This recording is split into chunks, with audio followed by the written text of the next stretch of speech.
Welcome to the Thriving Farmer Podcast. I'm your host, Michael Kilpatrick. Our mission is to inspire, educate, and celebrate sustainable farming. We believe that you can build a profitable, sustainable farm that gives you true farm freedom.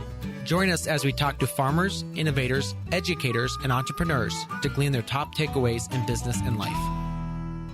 Hey, Thriving Farmers, Michael Kilpatrick here. Joining me today is Jason Hertz, who is the farmer at Box Turtle Farm in Mount Vernon, Missouri. They raise certified organic greens year-round only in tunnels. Jason, welcome to the podcast. Hey, Michael. Thanks for having me. So talk to us about your farming operation, only in tunnels. Yes. So we moved to this farm. We bought this farm in 2011. Okay. And we have 16 acres here. About 6 of it is tillable. The rest is just too rocky to till. And I was really geared up to do larger outdoor production. At one point, I was doing 2 acres outside. We've got, a tractor and a water wheel transplanter. But it was just weather disaster, one after another. I didn't realize it when we bought this farm. You can't tell from looking around, but we're actually 100 feet higher than the surrounding area. And we're in the Ozarks, but we're in an unusual topography. We're on the prairie, which is odd for this area. And 90% of our wind comes out of the south, and the south tree line is a mile away. Wow. So on a good day, it's just breezy, but on a windy day, it's hellish. Yeah, and row cover and wind do not mix. No.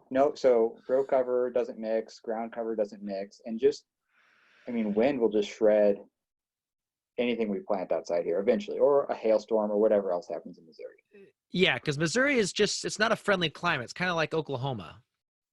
Right. We're only about 45 minutes from the Oklahoma border. Okay, interesting. All right, so that's closer than I would have thought. So where is Mount Vernon in Missouri? We're in the southwest corner. Okay. So we're about, as the crow flies, an hour north of Arkansas. Our nearest city is Springfield, which is 35 minutes away. Okay. That's where all of our marketing is done. And we're about 45 minutes from Joplin. So we're halfway between those two cities. Yeah, I've been to Joplin several times. So, all right. So what was your background before you started the farm? I was an automotive mechanic. That's what I went to college for. I have a degree in that. So I was interested in organic agriculture when I was in college. I was interested in environmental activism, and I was doing a lot of work with biodiesel. This was in the early 2000s, before that was a thing. And it opened me up to alternative agriculture. So I was working in automotive shops in college, and I already knew that that's not what I wanted to do the rest of my life. But finished school, went to work. I worked at a shop down the street from a microbrewery that hosted a farmer's market, and I would go there and buy my groceries. And I started hanging out with some of the farmers, and it was the first time I realized that that was a viable career option. This probably would have been around 2005. So I'd already read Elliot Coleman's books and fell in love with that idea, but I still didn't think it was really viable until I actually saw it. There weren't any good models around. Were some of those farmers you met farmers in the small scale organic niche, or? They were. I wasn't really an intern or employee. I just started helping this farmer. They had a couple of high tunnels and was doing figs, tomatoes, and peppers. Okay. And so I worked there for maybe 6 months. And the year after that, this would have been about 2007, 2008, when the economy collapsed. Yeah. The shop that I was working for, the whole company went out of business. There were no jobs available. I was newly married. My wife and I were already planning on farming one day. We never knew when that would be. Yeah. But wasn't really doing anything else. So I started really small with a 12-member CSA, and I did that for 2 years until we went out to look for more land. Mm-hmm. So that would have been in the St. Louis area. And then we pretty much just threw a dart at the map and ended up in Southwest Missouri. Okay. Is that how these farms are chosen? Well, my wife worked for the state Yeah. Department of Natural Resources. So she put in for a transfer to a satellite office, Mm. for a rural office. And she got a job offer in Springfield, and we'd never been there before she went for the interview. She got the job, so we just moved. Yeah. And you're saying And we'll figure out what when we get there, what we're gonna do. there were things we were looking for. We wanted to be close to a city that was large enough to market in. And we Yeah. had looked at the farmers markets before we actually moved here to see what was going on in this food scene and realized there was a lot of opportunity in Mm-hmm. Springfield. Yeah. So then what were the early years of the farm like? I worked part-time and I farmed part-time. So I did farmers markets very briefly, but that was not, at the time in Springfield, that really wasn't a viable way to make a living still. Mm-hmm. Farmers markets just weren't happening here. There were several, but I would have to do 4 to make a living at it. Yeah. And I took some of my extra produce into a local natural food store and started selling to them. And then immediately realized that I didn't really have to give them that. The farmers markets were so depressed that the prices I was getting wholesale were almost as good as the farmers market prices. Gotcha. So I just laser focused on that. We certified the farm organic in 2013. Yep. And we've been doing grocery stores and a few restaurants ever since then. Okay. So let's talk about you moving inside. So you said you were working outside, doing greens, and then just because of the weather, did you start with one tunnel, or how did you get started with tunnels? Well, actually, when I was working on, very briefly on that first farm, he had a fig high tunnel Okay. that was minimally heated in the winter just to keep the figs going, just keep them alive. And he was at farmers markets in the winter selling jars of jams and salsas. And I brought in a bunch of compost, put it under his fig trees, and started growing greens in there. Aha. And have been doing that ever since. So it had always been part of our production. And in the early years here, I did sort of everything and expanded up to, we were in the Kansas City area. I was selling to about a dozen grocery stores up there and grocery stores in Springfield. And it was too much. And it was obvious that the greens were what we're selling. Yeah. And we were only doing that seasonally. And each season it would be the same story. We had one tunnel, we had a high tunnel and a lot of caterpillar tunnels. Yeah. I started working on those. Windflower Farm and Dan Mhm. Brisebois were the Yep. only 2 sources that I could find that were using that type of structure. Yep. They were the And original, people. yeah, so probably 2012, I started designing my own, and we lost a lot of caterpillar tunnels. Yeah. But I was doing season extension from the get-go. Okay.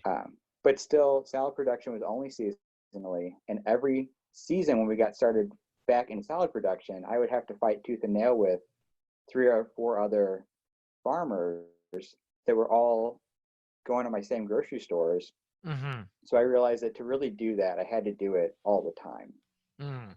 And that meant doing it inside all the time because I plant twice a week and it rains here.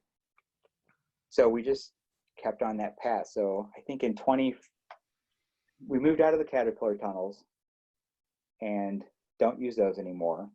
We went from one high tunnel. The second high tunnel we built was a 34 by 198. Okay. In 2017, I finished that in the fall of 17, and I just finished 2 more tunnels. So now we have 4 that are 34 by 72 and the 34 by 198. Okay. So just more tunnels and more tunnels, all in the name of salad production. So let's talk about the size of those tunnels. It seems like the most recent runs are smaller. Is there a particular reason why? There is. it's really because of the cropping system. The big tunnel was really nice. I needed a lot of room fast, Hmm. but it's too big for my scale. And if I get, so I'm doing greens in there all the time. If I get flea beetles in that big tunnel, Yeah. it's a, or whatever, name your problem. I still have to plant greens in the same tunnel. Yeah. It's a bear to get So them out. yeah, so with the smaller tunnels, I'm going to be cropping half a tunnel at a time. So each week's production is really focused on half of that tunnel. So now I can drive the tractors in there and really simplify production. If there's a problem, I can leave a tunnel empty, just wipe it out Yeah. versus dealing with the same thing in that big house. So I really treat it like the big house is 3 growing spaces, and then I have the 4 smaller tunnels. So it's 7 plots essentially. Gotcha. All right. All right. So let's talk about rotation in these tunnels. Let's talk about first your cropping mix. You're doing greens. So does that mean spinach, mesclins, lettuces? I do some spinach in the winter, Okay. just a couple beds. Mostly our salad mix is the mixed baby greens, red Russian kale, Mizuna, Tokyo Bakina, and the one cut lettuces. Yep. And since most of our sales, I would most of our sales are salad, but it's only, I would say, 2/3 of it is salad mix, and we're doing bunch greens and cucumbers in the tunnels in season. So no heated production. Okay. The salad mix, our spring mix, which our restaurants are getting and our grocery stores, is the Salanova and the easy leaf lettuces mixed with mustards and kales. And then Okay. we're also doing bagged arugula, and we'll do a bag mix that's just lettuce and a bag mix that's basically our spring mix, but arugula instead of lettuce. Okay. And those are in 5-ounce retail bags. Okay. So all of your crop is leaving as a 5-ounce retail. Except for restaurants, will get it in whatever they Okay. need. Yeah. Yeah. If it's, yeah, 10 or 20 pounds bulk, whatever. All right, so let's talk about the rotation for that. You're certified organic, and I think the rule is you just can't plant crop on crop. Yes, the rule's a little vague on that. Okay, So we're doing, we're really only planting mustards, spinach in the winter, lettuce, and cucumbers. mm, So I will do the baby greens one after another, but I do eventually switch that to lettuce production and then switch that to zucchini or cucumbers okay, and spinach. But really, mostly it's baby greens and lettuce back and forth. okay. So talk to me too about um, the bed prep for that. How are you turning things under? I am using, well, now since we have these new houses, I'll be using our 4-wheel tractor and the tiller on that to clear O- out whole houses. Okay, and If so I need, are your ends all open so you can get that tractor in? I have 2 8-foot openings on each end. So it's kind of Okay, there's a process to getting it in there. And if there's, if I'm just doing a bed or if there's a corner that I can't get with the big tractor, we hmm, have a Mantis XP, okay, which is, like the little cultivating Mantis, but it has a hmm, 4-stroke engine and it's 16 inches wide. yeah, So I like that because it only weighs 35 pounds mm, and I can just pick it up and take it with me, but it yeah. has more power than a tilter. Exactly. Yeah. Yeah. Do you have a problem with that bouncing around at all on you? No, not in my soil. Okay. It tends to sink in deeper than I would like, but Ok- it, Yeah, you do what you could do. So, yeah. So talk to me about so we talked bed prep. So then what are you seeding with? wait, I should actually go back to bed. Well, we'll get back to that later. The bed prep, I do have a soil treatment that we've been doing, but the seeder we're using the four row pinpoint seeder. Okay. I love that little tool. So you're having to do really good bed prep then. Yes. Okay. All right. And what would you consider your soil type to be? we have a sandy silt loam. So Okay. it's outside it compacts really easily, but inside I've added enough organic matter that it's just really fluffy all the time. Okay. Okay. That makes sense. All right. And so then, all right. So you move from you bed prep. Are you adding any like soil amendments when you do every flip, or is that one time a year? Well, last year I started something different. The big house, since day one, even when that was in field production, we always had a lot of soil pathogens there. Yep. And last year, late winter, I was just losing 25, it got up to 50% of what I was planting, a lot of dampening off. Mm. So, I would plant greens and they would sprout, 25% would die, and lettuce transplants, I was losing those like crazy just days after transplanting. Oh, wow. So I started a type of biological soil treatment, and it's now pretty much my basic bed prep. It's part of my basic bed prep for each crop now, Okay. to where I'm tilling in about 100 pounds of fresh grass clippings per bed and a little bit of nitrogen, organic nitrogen, if it's some kind of seed meal or a feather meal. Tilling that into the soil, raking it smooth, just like getting it ready to Yep. plant. Put the drip tape down and then cover it with plastic. And that has eliminated that problem that I was having before. Interesting. All right. So let's break that down a little bit. Where are you getting the grass clippings from?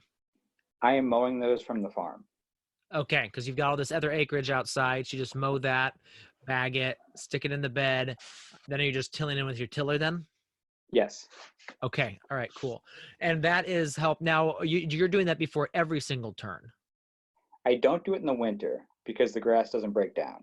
Okay, gotcha. But the rest of the 9 months out of the year, 8 months out of the year, that has become our standard bed prep. Okay. And so it's sort of a mix of two different biological soil treatments. There's biosolarization and there's Mm. anaerobic soil disinfestation. And I'm not really doing, I don't know if I'm really doing one or the other, but to me, and I'll go into these a little bit more, they seem like they both have the same mode of action. And, I was getting kind of desperate because the problem was getting pretty bad. So I Yeah. just thought, I'm going to try this. And the first time I did it, 8 days after the treatment, the problem was 100% gone. Wow. So those two treatments, anaerobic soil disinfestation, it involves tilling in organic matter into the soil, saturating the soil to where it's anaerobic, Mm. covering with plastic, and that anaerobic condition is really detrimental to the soil pathogens. Okay. So that was something, it was sort of discovered in the mid 20th century. Holland had a really bad flood where their fields were underwater for like a year. Oh my. And when those floodwaters receded, they realized that the soil pathogens, all these problems they had before, were gone. Huh. So after a few years of cultivation, the problems sprang back up, and they intentionally flooded the soils and alleviated their cultural problems again. And in the Okay. meantime, in Japan, farmers there were rotating rice with vegetables Yeah. and discovering the same effect. So these systems sprang up simultaneously on opposite ends of the world. Okay, so talk to me about how do you keep the soil saturated? Do you just keep the water on while you're doing this? Well, my soil is so well drained, it won't really saturate. Mm. So that brings in another new technique called biosolarization, Okay. that's being done commercially in the Netherlands, in Japan, in Florida, and California. So it's a very similar method but they're tilling in organic matter, they're covering with clear plastic, and they're not saturating the soil the total saturation to where it's anaerobic. It's definitely an aerobic process. Yeah. So they're solarizing the soil for 8 days and achieving the type of soil sterilization that you would get from 4 to 6 weeks of solarization. Mm-hmm. So in my attempt, these require a special type of plastic that I didn't just have on hand, the type that you would use for soil fumigation. Mm-hmm. I just took a piece of old greenhouse plastic, put that on top, took it off, and then 8 days later, that bed was completely clean.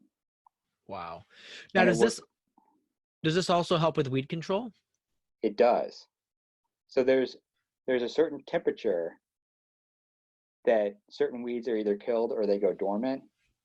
Okay. And I'm not really wrapping the beds in plastic. I'm not achieving super high temperatures, probably 105, 110 degrees in the summer. Okay. But it seems that they're going dormant.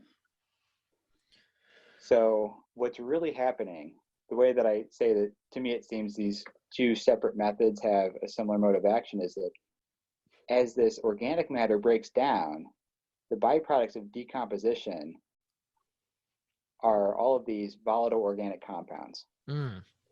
And if you heat, for every 18 degrees that you increase soil temperature, you double the biological activity. So with biosolarization, if I'm taking a 70-degree soil up to 106 degrees, I've quadrupled my biological activity. So what would normally happen over the course of a month, that decomposition happens in a week.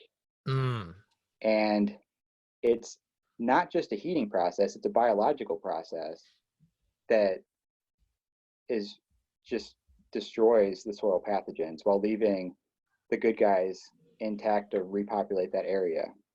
Yeah. So I just found this, I just stumbled upon it and was just completely fascinated by this. It's not, I don't know if you really consider it a natural process. You're definitely working with nature, but you're enhancing things to a point that you can really zap out fungi, bacteria, nematodes. And now it's just part of the standard bed prep here. Okay. So you do this, put that down. Then as soon as it comes in covered after 8 days, you seed. And then when you seed, do you cover it back up with anything or you just keep it wet until it germinates? I just keep it wet. Okay. All right. Interesting. Yeah, that's a fascinating process. And so let's talk about like expanding that, because obviously it sounds like a very cool technique. Are you looking into getting any like SARE grants or anything to kind of like help you try do some more tests and trials? I did actually just this week find out that a SARE grant that I wrote for this was just approved. Awesome. So the two newest tunnels that I've built, they have not been treated yet. They're side by side. So one will be treated with, there'll be 6 beds per each bed treated with a different amount of grass clippings. One will be covered in just old greenhouse poly, and the other will be covered with the fumigation plastic that I mentioned. That's totally impermeable film plastic, Okay. TIF. And so I haven't been able to knock out sclerotinia with it yet. Yeah, that's a nasty disease. It is. I think that I can do it with higher temperatures. But what I was doing last year, I was just laying a loose piece of plastic on the ground. I wasn't burying edges or anything. But now we'll have a more controlled study. Yeah. And I'd like to see if I could kill chickweed and henbit too, because we definitely still have those. Yeah. So I definitely know that chickweed will go down with a full greenhouse solarization. Yeah, there's a lot of research that says that works. Yeah, and that was in Burlington area that I saw that work at Krista and Mark's farm, Jericho Settlers farm. So if it works that far north, it would definitely work where you are, and probably with a much shorter period of time frame. the treatment in my study will only be for 10 days, Okay. but that's going to be proper biosolarization. Yeah. Yeah. And I think it would be really great if we could knock these things out in 10 days versus taking a tunnel out of production for 4 to 6 weeks. Yeah. That's Um, a lot of time. yeah, it's in the summer here. That's 2 crop cycles for baby greens. Yeah. So how many square feet then do you actually have now under cover? I'm just trying to calculate that. I just the 2 tunnels I'm finishing up right now put us at about 17,000 square feet. Okay. So, So yep. So less than a half acre still. yeah, and last year I had 12,000 square feet. I've actually built 3 high tunnels in the past 6 months. Okay. In August 26th, we lost a tunnel in a microburst. We we lost a tunnel and we had a baby in the same day. Oh, that's always fun. It's the best day to lose a high tunnel Because you're not because focused on that. you don't care at all. It's real. I wish I could. I hope I can bottle that and use it later when we have disasters because there's there's no emotion towards the loss of the high tunnel whatsoever. Yeah. It's just okay. Well, we have insurance. I guess we'll Yeah. go on. So a But microburst is where it just gets just a really, really, really heavy duty thunderstorm all at once. it is. It's. I wasn't home, so I'm not exactly sure what happened. But we had we had scheduled to have my wife induced, to have labor induced on a Wednesday. Okay. And she had a doctor's appointment on Tuesday afternoon, and I went with her. And I'm watching this storm on the radar because we're getting alerts on our phone. And I'm like, oh, that storm is a good 5 miles away. Yeah. We're clear. And my parents were staying with us to help out when the baby came. Yeah. And the doctor is in the room with us, and she says, well, an induction, it's not a C-section. Yeah. It's different, but we had this scheduled the next day. And she said, do you want me to see if there's a room in labor and delivery available? You guys you could have a baby tonight. Yeah. And we're like, yeah, sure, I guess. Go find out. So she leaves the room. My dad texts me a picture of this crushed high tunnel, and then the doctor walks back in literally seconds later and says, you're having a baby. And we went to labor and delivery. But it Yeah. was so the actual storm didn't hit us. Our property is 600 feet wide, and just some crazy storm came through and just crushed it like a tin can. And it really only affected the 600-foot width of our property. There were limbs down. We had limbs from the neighbor's property 200 feet away that were up against the front walls of our high tunnels. And one tunnel, it was a farm tech tunnel, which those don't Well, have. of course. Yeah, they're not built like my others. It didn't pull it out of the ground, but it inverted the hoops. Yeah. Just Just smashed like it. yeah, like a boulder just fell out of the sky. Mm. So we already had 2 tunnels that were scheduled to be built that winter, and we got to replace that one too. So Yeah. we built 3 in 6 months. So Okay. now we're at 17,000 square feet, formerly 12,000. Okay. So, all right. So you put up a bunch of new houses. What tip would you give for someone putting up their first tunnel? I like to do dirt work so that I don't have water infiltration into the tunnels. Mm-hmm. I see a lot of farmers, especially around here, that are putting them on slopes. Yep. But if you have water that's running off of your tunnel and rushing in, it's worse. You're in a worse situation than if you had no tunnel, Yeah. because now you have hundreds or thousands of gallons flooding your Yeah. tunnel. Yeah. So I always do a lot of dirt work so that those are on a little bit of a pad, Yep. and we're building ours with all steel. Okay. So you're pitching away on the sides. Are you doing any French drains? No, we have a pretty gentle slope to the south, and all of our Okay. tunnels run north and south. We've Okay. got about a 1 to 2 degree slope. So I just kind of move a little bit of dirt just so I have a little bit of pad for it to sit on. and Yeah. then it all just runs to the south. Gotcha. All right. So then you build all steel, you put the big doors at the ends. How tall are your sidewalls? I only go with a 5-foot sidewall, Okay. and that's really just the first one, that 34 by 198. That's sort of the standard sidewall that Morgan County Seed sells. Okay. And I was really hesitant to go higher because it's so windy here, Yeah. and it's high enough that I can drive my tractor in there. It still has the rollover protection. It doesn't hit the trusses, Yeah. but the sidewalls are not very high. Okay. But So, okay. I think I have a stronger tunnel, and I work mostly alone, so I can cover those by myself at that height. I can stretch the plastic by myself. Yeah. So talk to me about where you're sourcing these tunnels from. You mentioned Morgan County Seeds. Is that where your frames are coming from? Yes, they're in Central Missouri. Yeah. So they're just super close. They have it's a really heavy duty frame too, and I really think that it's a good value because I think they're the same price as that old Farm Tech tunnel that I had, and Mm, the diameter of the steel is easily twice yeah. of Is what that on a those were. 6-foot spacing? Yes. Okay. So 6-foot spacing. All right. So you talked about stretching the plastic by yourself. How do you go ahead, start putting that on? Do you pull it over the side? Do you stretch it down the peak? I roll it down the side on the ground, Yep. Okay. and I'll put C channel on the edge, Yep. poke a hole in that, tie a rope around that C channel, and throw something over the tunnel. And then I do anchor it on that. Say I'm on the east side, Yep. throwing it over to the west side.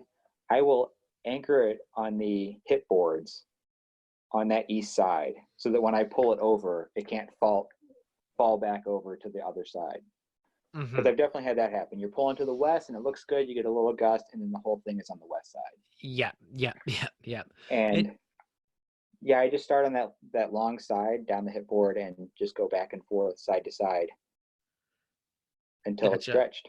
And then are you doing one layer or two of plastic? I am doing one. Okay. Yeah. 'Cause I you're not. had I have had tunnels that I double covered, and I really could see the light difference in there. And I'm Mm, not heating, yeah. so I'm just doing single layer on everything. Okay.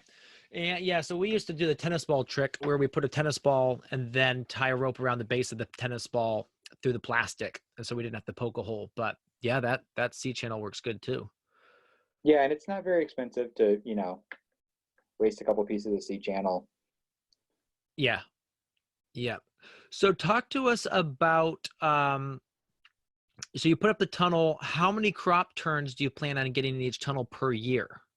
I will do about now with the baby greens and the lettuce back and forth. I'll do about 7 or 8. Okay. Um, this is going to be a little different this year because I have more space. One tunnel I'll just have bunched greens in, and it'll stay in that for the entire year. But the baby greens here in the winter, or sorry, the baby greens in the summer here, I'm seed to harvest in 15 days, and then I do my biosolarization treatment, and 8 days later I'm planting it again. So it's a really, really fast cycle in the summer. Yeah, that is fast. That's less than a month. That's basically every 30 days or less than 30 days you're turning over crops. Every 23 days there's a new crop germinating in that bed, Wow. if it's just baby greens. Yeah. So talk to me about, since you started using this organic matter and the biosolarization and all, have you felt that your ground or soil quality, the tilth has increased? Definitely. Okay. Yeah, when I said that little mantis tiller sinks in too far, Yeah. that's actually just since I started doing this. Before I could pretty easily treat that machine like a tilter and just do the top inch. Yeah. And now when I set that machine in there and get it going, it just wants to go down deeper and deeper. Yeah. And I mean, I'm putting this organic matter in every crop cycle. Yeah. So it just gets better each time I do it. There's no Yeah. there's no compaction from rain and everything else in these tunnels. It's Yeah. great. So have you looked at a latest soil test, and what's the soil test showing? My nutrient is pretty good. I haven't seen any huge boosts that show up on the organic matter yet. Okay. And these beds already had a fair amount of peat moss and compost and other organic amendments added to them. So I'm really not adding that much dry matter in each cropping cycle. 100 pounds of wet grass clippings is probably, if you're familiar with hay, what is that, like 15 or 20 pounds of actual dry matter? Not that much. But there's a lot of biological activity that goes on there. Exactly. I mean, it's all that rotting, but then all the surface of that is going to have just massive amounts of biologicals on it. Well, even if you mow grass and leave it in a bagger, or if you make a hay bale and put it up wet, that gets hot. A wet hay bale can catch fire. Yeah, absolutely. And grass clippings in a pile get hot after like an hour. Mm-hmm. So, and really with these soil treatments, you're really just trying to add sugar. Some of the university studies, and actually I think in some of the commercial applications, they're literally just adding molasses. Interesting. So is that part of your SARE study? They just do molasses? No, because I'm certified organic, so I would have to have organic molasses. Okay. I believe sugarcane is GMO mostly, and we can't have any genetically modified amendments either. Yeah. But I've got all kinds, and you don't really want to go too far out in a SARE study. Yeah. If you make those SARE studies too complicated, then it kind of outgrows itself. It might look good on paper, but then once you're actually implementing these, you're like, why did I add so many variables into this test? Yes. I would easily get that because I just love to test everything and its brother. Yeah, and this isn't my first SARE project either. It's not we're doing another grant study here right now too, and I know that it's always more work than it feels like from the beginning. Yeah. So what's the other SARE study you're working on? I'm working with a group through Lincoln University. We're testing essential oils as a pest deterrent. Interesting. So we're testing it to see if it will deter aphids, thrips, or kill aphids, thrips, and flea beetles. So it's a little too early to tell. I had some positive results, and then I had some aphid problems. So it's early still. We've only been doing it since November. It's a 2-year study. Okay. Interesting. Well, I can't wait to find out how it turns out. Yeah, we're fogging those in there, but we're able to change the amounts that we can use. So we started with 10 drips of essential oils per gallon. Okay. And I am increasing that to see do I need more of that? Is this enough? But just a few months in one tunnel, it's really too early to tell. Yeah. So let's talk about how you're fogging that in. We each have backpack foggers. So okay. it's a 2-stroke engine. Like the Steel 450 or? It's like that. It's a Tomahawk brand. Okay. Yeah. So it's basically like a leaf blower with a tank of fluid on your back, and it gravity feeds into the tip of the blower. Yeah. If anyone's not familiar with those, and it blows out 200-mile-per-hour air just like a leaf blower. Yeah, and we'll put a link to one in the show notes, so you can just go to thrivingfarmerpodcast.com and they will get all the show notes there, so they can grab that. Let's talk about your harvest now. So we've got the crop grown. It's 15 days old, and you're harvesting. How are you harvesting those? Lettuces I harvest with knives, and the baby greens is with scissors. So interesting. I'm doing it all by hand. I do have a quick cut greens harvester, but I don't love it. I think I just get higher quality with a hand cut. Mm-hmm. I'm considering getting one of the walk behind models. Yep. And I know that there's new models coming to the market, but I want to physically see one and touch it before I get that here. Yeah. Yeah. So you're looking at like the I was actually thinking, last year I was thinking, in a year or two, we should really get up to the scale to where an automatic Harvestar makes sense. mm, Just because of the wear and tear on my body. It's not so much my hands. I can cut greens really quickly. I've been doing this a while now. yeah. But just being bent over, I would love to not have to crouch down to harvest. And Johnny's is coming out with a new TerraTech harvester. So Yeah. it'll be run by a drill. Yep. Yep. I And just saw that last year when I was up there. Andre Cantelmo? Is Yep. that how you say his name? Yeah, he's got the bigger one. So Johnny's has the little 30-inch, and then Andre does everything else. Yeah, and I've talked to both Johnny's and Andre, and Andre thinks it's possible to move the front wheels behind the cutter. Yeah. But that was kind of the deal breaker for me was I'm not working a 30-inch bed, and I don't plan on going back to a 30-inch bed.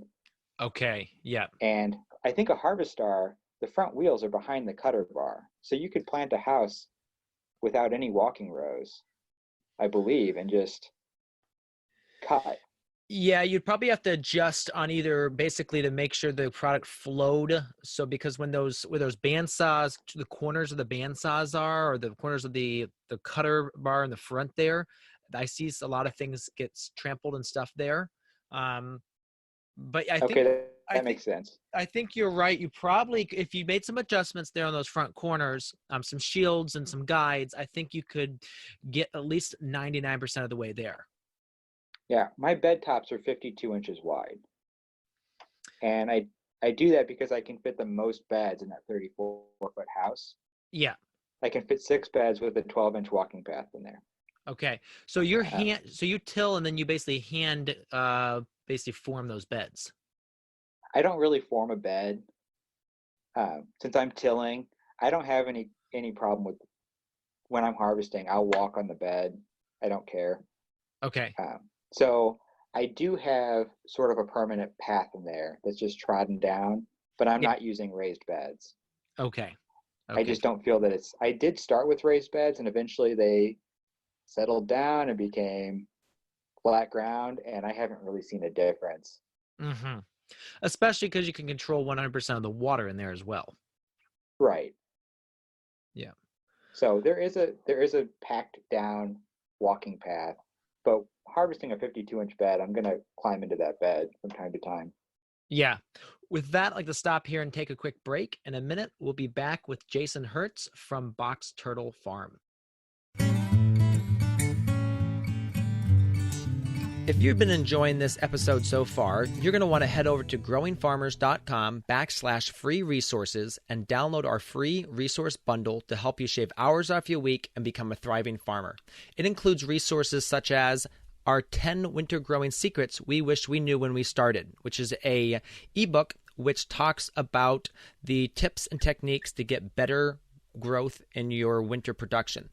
We teach things like the simple but counterintuitive principle that trips up most beginning growers, the shape and size of tunnels that are best for winter production, how to prepare beds so they are weed-free and get beautiful, lush stands of crops, what to do about pests like aphids, voles, and slugs, how to fast-track your research to fine-tune your production for your microclimate, and how to pack in more crops for higher yields and profits. So head over to growingfarmers.com/free resources and download your free resource bundle today. And we're back with Jason from Box Turtle Farm. So how are you wash and packing then the crops? We have a building that was here when we bought the farm, and really the room is just 15 by 15. That will be next on our list in a couple of years as a new pack shed, but I'm triple washing. So in that room, and the cooler is off of that room. So we have an 8 by 12 cooler. It's not taking up the interior space. Yep. And inside that room, we have 300-gallon wash tanks and the washing machine with the spinner baskets. Yep. And all of our tables and crates in there. Okay. So it's cozy. Yeah. But I can put a lot of produce in that room still. Yeah. So are you using bubble washers at all or just tanks? I am not using the bubble washer. Okay. So no, just three. just tanks. And I know that most people are not triple washing, Mm-hmm. but I know that my customers, especially the retail customers, the ones that are buying the 5-ounce bags in the grocery stores, Yeah. a lot of them are seeking that out because they have health problems Yeah. and they really want something that's clean. And I'm not certain that my restaurants are washing it again either. Yeah. Some may be, some may not be. But I'm suspecting that a lot of my retail customers that buy it in a 5-ounce bag are not washing it. Yeah. So you're just selling that as a rinsed product, though. You don't say triple washed on the bag. It says very clearly on the bag to wash before Yeah. eating. Yeah. So I That's don't advertise it, but I want it to be as clean as possible when it goes out. yeah. Absolutely. And And I know that. So the first tank obviously is just a rinse tank. mm-hmm. The second tank has sanitizer. Yep. Looking at the water in that second tank, if it was me, I would want to wash that product again. I want it to Uh-huh. come out of crystal clear water. Yeah. Yeah. And the third tank is just really does the trick. Yeah. It Yeah. takes extra time. Yep. Yep. So it's rinse, sanitize, rinse. Okay. So when you do that, are you using like the baskets to push it between it, or how are you fishnets, or how are you moving it from tank to tank? Like a big strainer, Okay. big handheld strainer. Interesting. So then let's talk about the sales because Columbia is not a huge city. How many people are in Columbia? Yeah. We're actually in Springfield. Sorry. Yes. I'm not certain. I want to say there's about 400,000, Okay. but I'm I'm not certain about that. But Okay. no, it's not a big market. Okay. But you're pretty much owning the greens in that market though. Yeah, we really don't have. We used to have more competition, and I think the competition that we had when we started, those several farms have disappeared. I think they've all closed. Mm-hmm. And I think if we didn't own, we do own that market now. I think if we didn't, we would still have a new farm that would pop up and try and address those stores each year, because I know that they have. My managers at those stores are sick of people trying to sell microgreens. Yeah. And I know that on paper the salad greens look really easy to grow also. So that was our issue before, was that there were a couple established farms that are now gone, but then there were also startups that would usually try and undercut the price also, but they would pop up in season when it was easy and then disappear. Mm-hmm. So we've been working with those stores now since 2012, and we've done other grocery stores. At one point in Springfield, we were dealing with 3 separate grocery chains, and really we've just whittled it down. I mean, at one point when we were in Kansas City too, I think when we were in Kansas City, we probably had 15 or 16 stores between the 2 cities. And once we started to focus in on our best customers and give them what they wanted all the time, we've really cut it down to where we just deal with maybe 6 regular Uh-huh. customers. And it really has simplified everything. Yeah, absolutely. So what does a typical day look like for you on the farm? And obviously there's going to be different like seeding days and like harvest days. Well, again, since we focused on salad greens, it really simplifies that too. I'm busy Yeah. all the time, but I know that I have to harvest. So there's certain things that are set in stone, delivering every Tuesday and every Friday. So Monday is a wash pack day, harvest wash pack, regardless. It takes up the entire day. Tuesday is an easy day because I can deliver. It takes about 2 hours. And seeding and planting typically takes place on Tuesday also. Mm-hmm. Wednesday, Thursday, harvest wash pack again, and then deliver on Friday. So really everything revolves around harvest washing and packing happens same days every week. Planting happens on the same day every week, and delivery happens on the same day every week. And then I have some slush time after deliveries if there's another project. Mm-hmm. But so much of it is scheduled now. Mm-hmm. And since I'm indoors, weather really isn't dependent. It's not really a factor. Yeah. On a good day is actually a rainy day because I might be able to harvest triple since I don't have to get it done first thing in the morning. Yeah. I might be able to, knock out my week's harvest on a rainy day and then move some things around and get something else done. But yeah, it's one of the wonders of high tunnel farming is Yeah. I can Yeah. plan all of it. Exactly. Yeah. So how many hours a week do you feel like you're working the farm then? It depends. I work a lot. Um, Probably 60 hours a week. But, I'm done at 5 every day. Days don't run long. If something doesn't get done by 5, then it just doesn't get done that day. Mm-hmm. So we have 2 kids now. Um, During the winter, I start a little later, so I go till 5:30.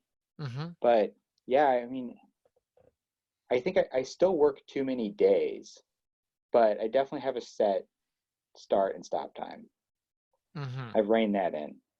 Mm-hmm. Um, and this year has been a little crazy too because Katie quit her job in 2017 Okay. and she was helping with wash pack and delivery, but she has been on maternity leave for like a year now. Yeah. And so So you have no I, employees then? I don't. No, I have a friend that helps me in the summer. He's a teacher. So for Okay. about 6 weeks in the summer, I have 20 to 30 hours of extra help. Okay. But outside that, and before last year, Katie would help for 20 hours a week. But with a newborn, that has been impossible. Yeah. So, but it really went fine Yeah. the last year. So I've you're been working a lot of surprised. hours, but it's all you get. Yeah. It's working.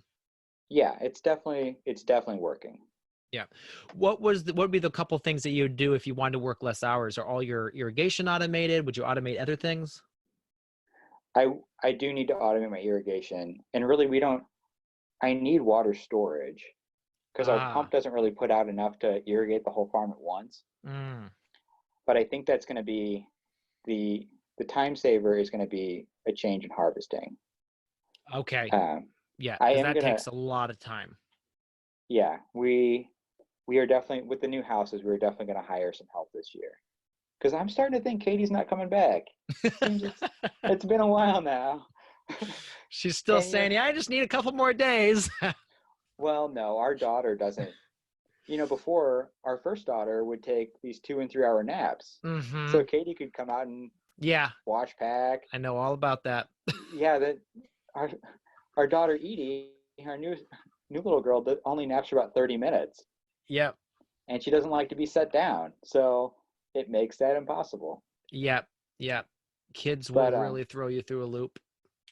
yeah, but the year has definitely not been impossible. We still go on vacation every year. We try and Mm-hmm. get off the farm for about 8 days.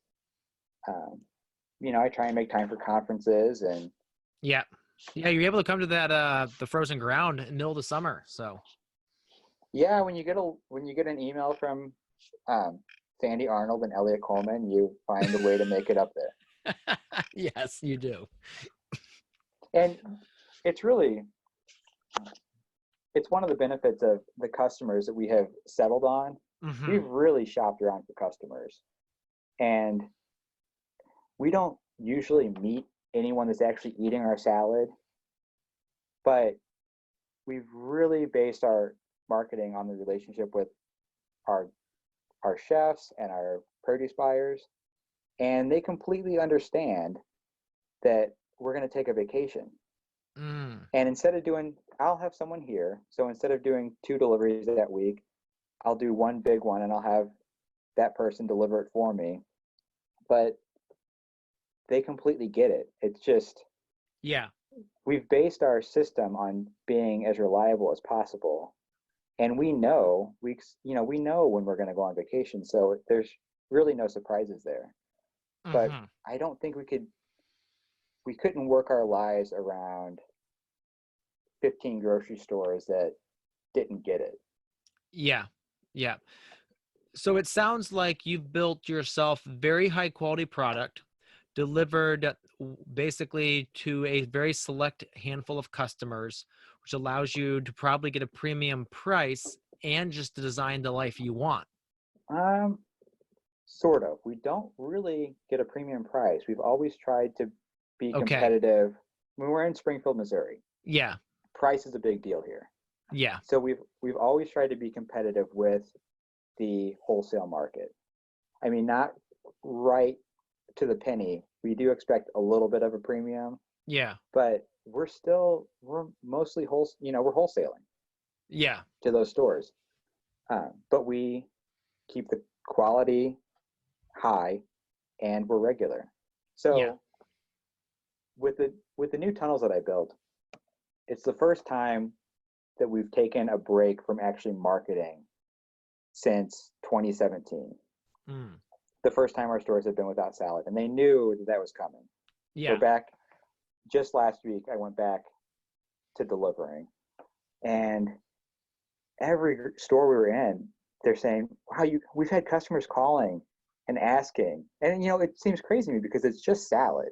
Yeah. I wouldn't call a store and say, "Is my salad in yet?" But each store that we go to, Yes. they have customers. We had a store delivered in, and we walked in the back of the store. They were on the phone with somebody, and I drop off the produce, and they say that person they called asking if box turtle salad was in yet. Like, that's weird.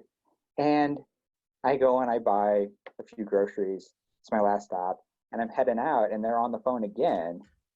And I'm like, is that? And I can hear them talking. I said, is that the same person? No, that was someone else. They asked me to call when their product was in. And Wow.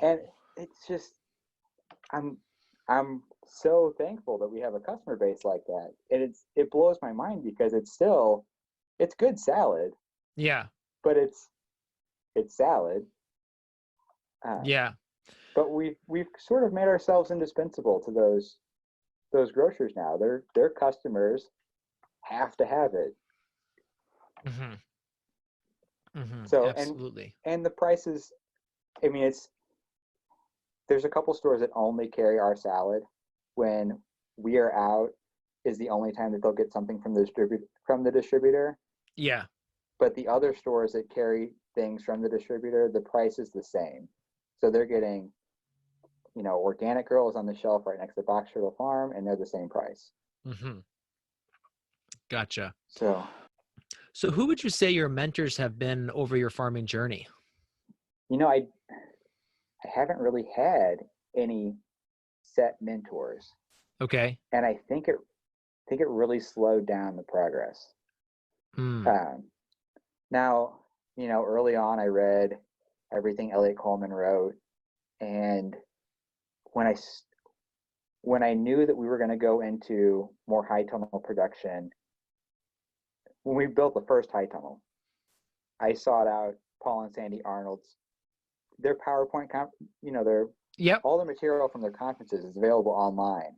So I studied those Mm-hmm. years before I met Paul and Sandy, but Mm-hmm.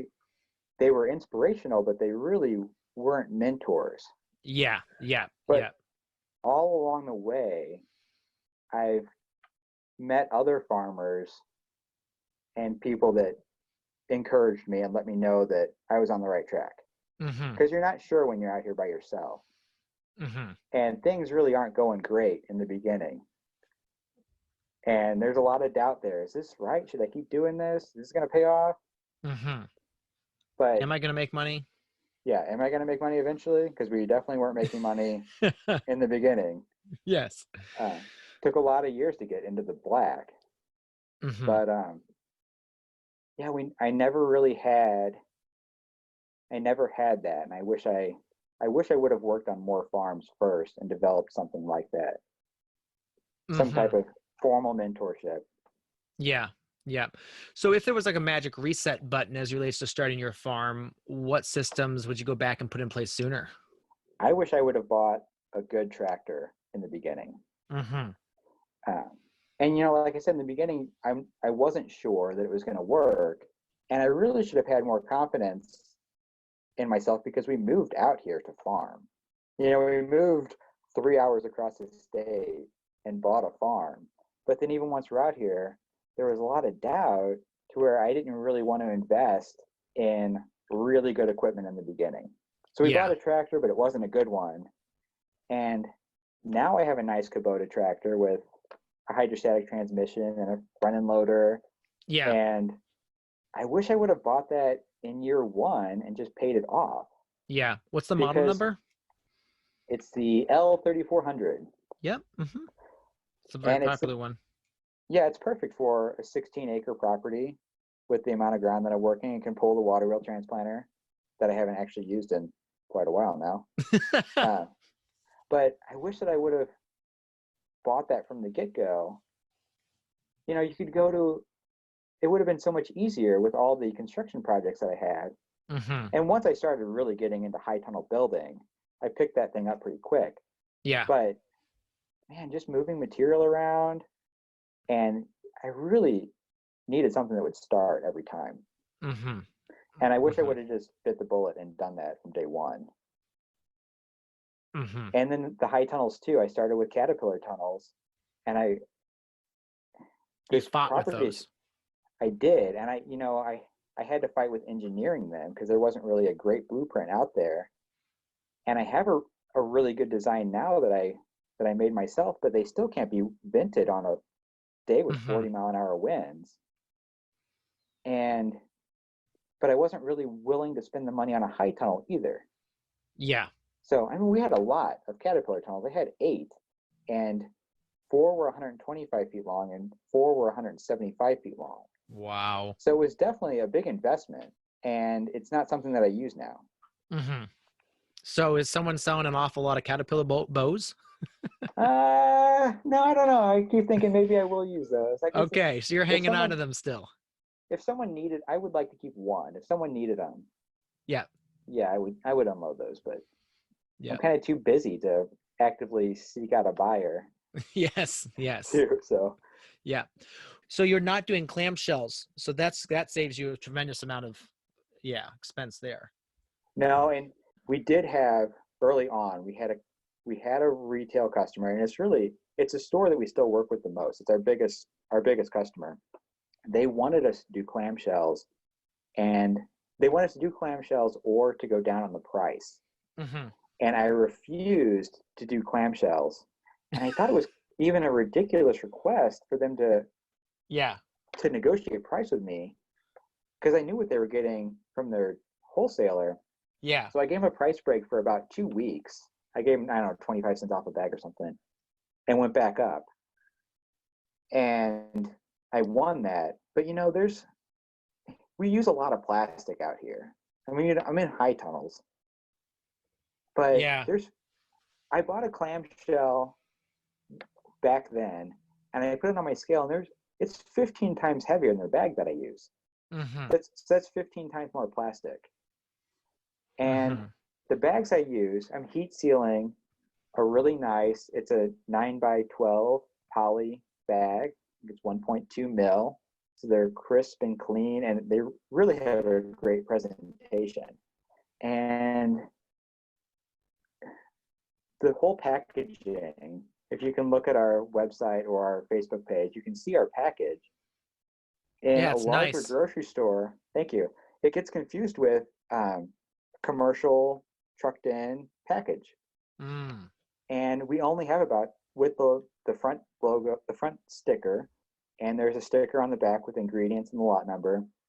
We're only at about 12 or 13 cents a package for all of it, with the bag and the stickers.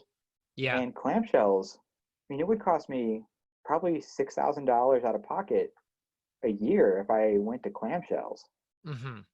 So I think at this point, if I had a customer absolutely request a clamshell, I would probably drop that customer and move on.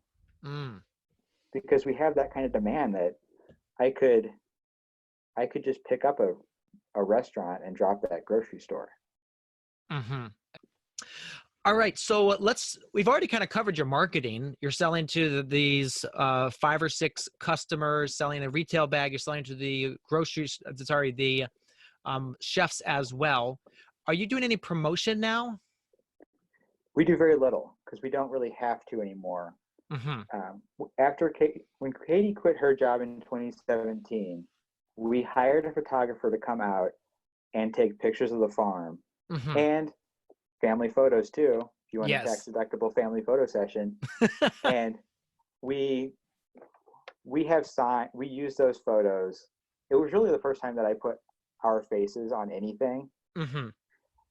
We have signs in all of our grocery stores with those photos and our logo on there. We have a professionally designed logo too. Mm-hmm. So we put those signs up, and since we've been more reliable on our supply, I haven't really had to do any real marketing in several years now. Mm-hmm. We did some marketing. We advertised on grocery bags in our grocery stores. Mm-hmm. So our logo would be on there, and we've dropped that. We do next to no Facebook marketing, but we're sold out all the time. Mm-hmm. And we built these 2 new houses. We're expanding a little bit, but really not much. It's just quality and dependability Mm-hmm. has kept it going. Mm-hmm. Let's talk a little bit about new farmers, because you've been around now to see, probably you said farmers come and go. What do you think the biggest mistake that beginning farmers make is? Oh, I'm really not tuned in to beginning farmers. I mean, I don't know any in my area, but I can speak from my experiences that I had no business starting a farm the first year. Okay. I started with a 12-member CSA, but growing everything for a CSA right off the bat, that was not the best way to get into that. Mm-hmm. And I had a farmer that I had visited. He said, "Oh, you want to do that? That's a lot of work." But I was in Mm-hmm. my early 20s and I didn't listen. And I wish I would have listened more. You go and visit a farmer to learn something, and then you don't listen to them because you have your own ideals about how things should work. Mm-hmm. And I just would have taken that to heart and paid attention. And I mean, we eased into it pretty slow, but it was definitely a rocky start. Mm. So would you go back and then just simplify those first couple of years? It takes a while to figure out where you're going to go, but I wish I would have spent more time with other farmers so I could see different models versus just honing in on this thing that I thought I wanted to do. I would never want to run a CSA again. I don't know why. I guess I wanted to do everything. We were also raising chickens, and when we moved here, we bought a flock of sheep, and we had some cattle. We pretty much raised everything except for pigs, Mm. and cut all that out. And Yeah. and we were doing every vegetable too. And now we've gotten down to where we really only grow like 5 things. Mm-hmm. And um, I mean, I still like the idea of the small farm that has all these different facets to it, but my life is so much easier now. Yes. Yeah. Yeah. Yeah. and and Absolutely. and people love what we have. I don't really feel like it hasn't been a compromise to go that route either. Mm-hmm. If you could pick one, what would be your favorite farming tool? I definitely love my tractor. Okay. Even though I know a lot of people will look at this and be like, well, he's really only farming now 16,000 square feet. You could do that with a BCS, Mm-hmm. or there's a lot of other options. But man, that thing was down for a few days last week. It got really cold, and I plugged up a fuel filter, and the battery died. Like, Oh, that's always fun. yeah, in the same week. And that was a rough week. Yeah. Just moving stuff around the farm. I use that front end loader all the time. Mm-hmm. And yeah, I'm happy now that I have more smaller tunnels, and it makes sense to use that in there too. Mm-hmm. Now, when you work in there, do you take the bucket off, or you just you've figured out how to make it work? I don't take the bucket off. It doesn't have a quick attach. Mm. So it's kind of a dance to get in there. There's a certain Yeah. rhythm to it, getting in the corner, and you can't fully you can completely get one end, but Yeah. the end that you exit out of, you can't completely. But I still have the small tiller too. And I could probably make it work without picking up the small tiller. But I can get complete coverage with the two combined. But it's, I've really abused my body since I've been doing this. Yeah. And any opportunity I have not to do that just seems like it's the obvious choice now. Mm-hmm. Absolutely. So where's the best place for people to get in touch with you? We do have a website, boxturtlefarm.farm, which we haven't updated in quite a while, but it is there, and someone can reach us through it. We have a Facebook page, and people can find me on Facebook in different groups. I'm around, Lurking. But, lurking, yeah, lurking and commenting, posting sometimes, but I'm definitely there. But as far as updating our own Facebook stuff goes, I found that it was really more farmers commenting on it than customers. So yeah, I haven't really updated it too much lately. Absolutely. Well, Jason, thank you so much for your time today. It's a fascinating conversation. Always interested in hearing how others are doing it, especially when you're like in a place that's not known for, high customer base. You're out in the middle of Missouri. So it's always interesting to hear how you've done it, your journey, just how you've persevered and made it work and built that life and figured out how to make your farm work for you. So thanks for coming on. Thanks for having me, Michael. It was my pleasure. And that is a wrap with Jason. Next week, we'll be talking to Mark Baker. Now, I met Mark at Joel Salatin's Rogue Food Conference a couple of months ago, and I wanted to bring him on and have him share his story. Now, Mark was a heritage breed pig farmer in Michigan, and the state decided one day that the breed of pigs that he was raising was illegal, which prompted a multi-year legal battle between Mark and the government, which resulted in Mark ended up winning that legal battle. But along the way, the government decided to harass the restaurants that Mark sold to, as well as do several other uncouth things toward Mark and his family. So you definitely want to listen to this podcast. It's a little scary in places, and so it's definitely something that we should be thinking about as our state's food regulations get more and more strict.